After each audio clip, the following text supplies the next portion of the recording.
सुरुवात केलेली। आमचं म्हणणं एकच आहे की शाहिस्तेखानांची बोट महाराजांनी इथं कापली आणि रामशास्त्री प्रभूंनी याच पुण्यामध्ये पवित्र न्यायदानाचं काम केलं, ज्याची आज सुद्धा चर्चा होती।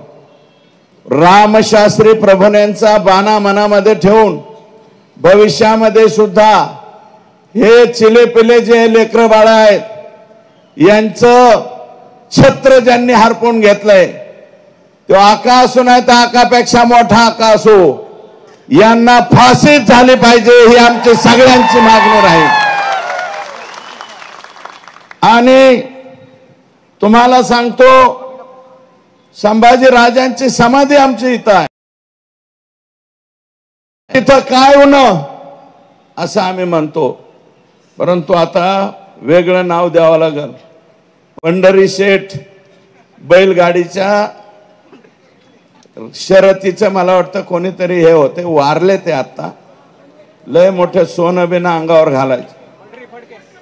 पंढरी शेठ फडके, बहुतेक पंढरी शेठ फडके, ते पंढरी शेठ फडक्यांचं गाणं असायचं, असं 10-10 नंबरचं सरकार, असं 10-10 नंबरचं सरकार म्हणतो भेटेल जेव्हा गुन्ह्यात मला अटक करावं पुण्यात। म्हणतो भेटेल जेव्हा गुन्ह्यात, म्हणतो भेटेल जेव्हा गुन्ह्यात मला अटक करावं पुण्यात। मग आता सगळे आरोपी पुण्यातच अटक, पुण्य तिथं काय होणं आता काहीच उरलं नाही। कोणामुळं? या लोकांच्यामुळं। हे वालू काका अँड गँग, gangs of Wasseypur, Safepur, gangs of Parli, हे जे आहेत यांच्यामुळं पुण्याचं नाव एखाद्या वेळेस इतकं खराब होईल तुम्हाला सांगतो।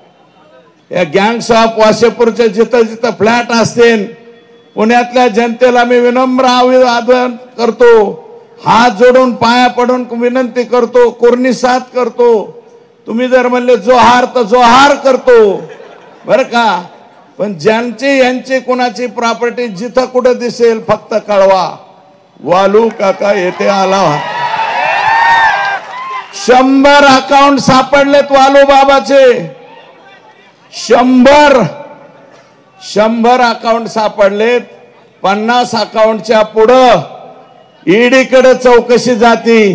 मी राज्याच्या मुख्यमंत्र्यांना विनंती करतो, हे जे अकाउंट सापडलेले त्याचं स्पेशल ईडीकडे जाऊ द्या, एवढेच हात जोडून पाया पडून विनंती करतो।